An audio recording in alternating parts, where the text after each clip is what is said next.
आखिर ये बांग्लादेश के हिंदुओं के ऊपर हो रहे अत्याचारों का कारण क्या है? सबसे पहले तो आपसे ही जानना चाहिए। कारण हिंदू स्वयं है। हिंदू में एकता नहीं है, हिंदू बटा हुआ है। यही कारण है कि हिंदू हर जगह कट रहा है। सिर्फ बांग्लादेश ही क्यों, हमारे 9 राज्यों की स्थिति क्या हुई है देख लीजिए। इस दिल्ली में आए दिन क्या होते रहता है वो भी आप देख लीजिए। कैसे हमारे बहन बेटियों के टुकड़े होते हैं वो भी आप देख लीजिए। कैसे नबी के नाम पे गर्दन कटते हैं वो भी आप देख लीजिए। कैसे रलीफ गलीफ जलीफ के नारे लगते हैं वो भी आप देख लीजिए।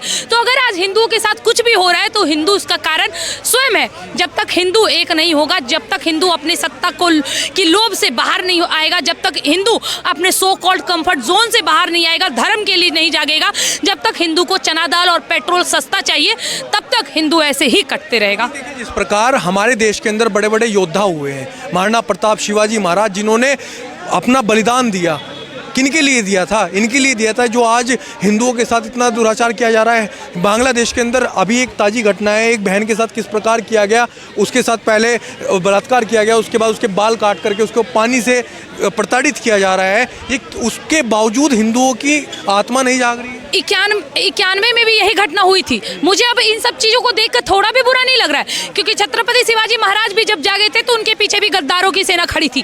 जब हमारे महाराणा प्रताप जागे थे तब भी उनके पीछे गद्दारों की सेना खड़ी थी। अकबर इस देश में आया, वो अकेले आया ना, युद्ध करने के लिए यही देश के लोग उसका साथ दिए हैं।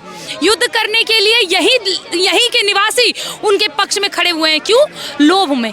सनातनियों की दिक्कत यही है, ये लोभी बहुत है। इनको हर प्रकार के लोभ चाहिए, जिस भी प्रकार का मिल रहा हो इनको बस उससे मतलब है।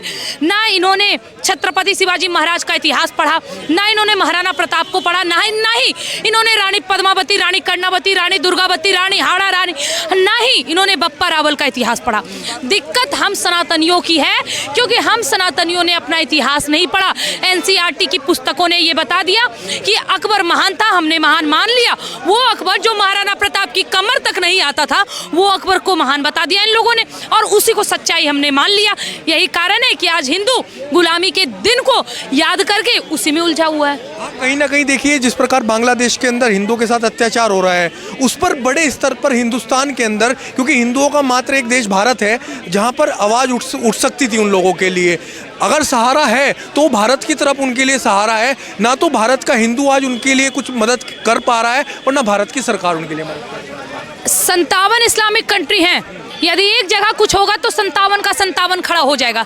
हिंदुओं के पास एक उनका हिंदू राष्ट्र तक नहीं है। और यदि हम भारत को हिंदू राष्ट्र बनाने की अभी भी मांग कर रहे हैं, क्योंकि अकॉर्डिंग टू कानून लॉ कि अगर 61% से ज़्यादा किसी भी देश में उनकी जनसंख्या होती है तो वो देश उनको दे दिया जाता है, परंतु हमारे देश में 80% से ज़्यादा हिंदू है, फिर भी हिंदू राष्ट्र के लिए हम मांग कर रहे हैं। तो दिक्कत किसकी है? दिक्कत हमारी है। हर राज्य से सनातनी खड़े हों, हर राज्य से मसाल लेकर इकट्ठा हो उसी दिन। और मैं आपको बता दूं हिंदू कैसे जागेगा। हिंदू डरा हुआ है, हिंदू अपने पापों से डरता है, इसीलिए महाकुंभ में भीड़ लगती है लाखों लाखों की। अब जरा सोच के देखिए, वही महाकुंभ में जाने वाली भीड़ यदि एक साथ गलती से संसद भवन की ओर मुड़ जाए तो क्या एक दिन में हिंदू राष्ट्र नहीं हो जाएगा? तो होगा, लेकिन हिंदुओं को उसके लिए समय चाहिए। और हिंदुओं को ये काम व्यर्थ लगता है। व्यर्थ लगता है तो लगे भाई, हम तो अपने आने वाली पीढ़ियों के लिए लड़ रहे हैं, और जब तक हमारे शरीर में प्राण है आजीवन हम इसी प्रकार लड़ते रहेंगे। यदि आपको अपने धर्म के लिए नहीं लड़ना है तो आने वाली पीढ़ियां आपको अम्मी कहकर पुकारेगी, उसमें हमारा कोई योगदान नहीं। देखिए, जिस प्रकार आपने हिंदू राष्ट्र की बात करी, जब हिंदू राष्ट्र की बात करते हैं तो धीरेन्द्र शास्त्री जी ने जब यात्रा निकाली थी, उसके विरोध में हिंदू आकर के खड़े हो जाते हैं, कहने लगते हैं कि ये यात्रा नहीं निकलने देंगे। चंद्रशेखर रावण जैसे जो नेता हैं वो विरोध करने लगते हैं। चंद्रशेखर रावण जैसे नेता जो अपने आप को दलितों का मसीहा बताते हैं, मैं बता दूं, ये दीपू चंद्र वो एक दलित थे। उनके मौत पर वो चुप्पी क्यों साधे हैं? जाके बोर्ड लेके बैठ जाते संसद के बगल। ऐसे भी संसद में भवन में तो अभी आवाज़ उठ नहीं रही है, वही आवाज़ उठा लेते। इन लोगों को केवल सत्ता पे राजनीति करनी है, इनको केवल कुर्सी से प्रेम है, इनको किसी भी तरह बस इस देश के सत्ता को पकड़े रखना है ताकि आने वाली पुस्तों को मेहनत ना करनी पड़े, हाँ कुछ करना ना पड़े। कहीं ना कहीं देखिए, जैसे आपने बोला, जो बांग्लादेश और पाकिस्तान के अंदर हिंदू है आज की तारीख में, खास करके बांग्लादेश में वो दलित समाज का हिंदू है, उसके लिए कोई भी दलित नेता आवाज नहीं उठा रहा। यही तो देश की खूबसूरती है। अभी भी इस देश के दलित नेता समझ जाए, अभी भी इस देश के शूद्र समाज जो हमारे, जिनको हम चमार कहते हैं, डोम कहते हैं, ये कोई गलत ये नहीं है, ये हमारे देश की उपाधि है। और डोम जिसको सबसे शूद्र बोला जाता है ना, सबसे नीच बोला जाता है, हम बिहार से हैं।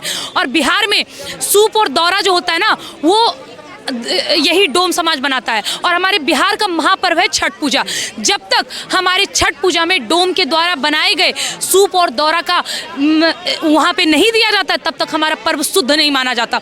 तो ये अहमियत है, और इस अहमियत को भूलकर ये केवल और केवल दलितों के कोई एक नेता खड़े हो जाते हैं, इनको ये मसीहा बना के बैठ जाते हैं। अंत में केवल आपसे इतना पूछना चाहेंगे, बांग्लादेशी हिंदुओं पर हो रहे अत्याचारों को कैसे रोका जा सकता है? सरकार क्यों विफल हो रही है? भारत सरकार को इसके लिए आवाज़ खड़ी करनी चाहिए, उनकी सहायता करनी चाहिए।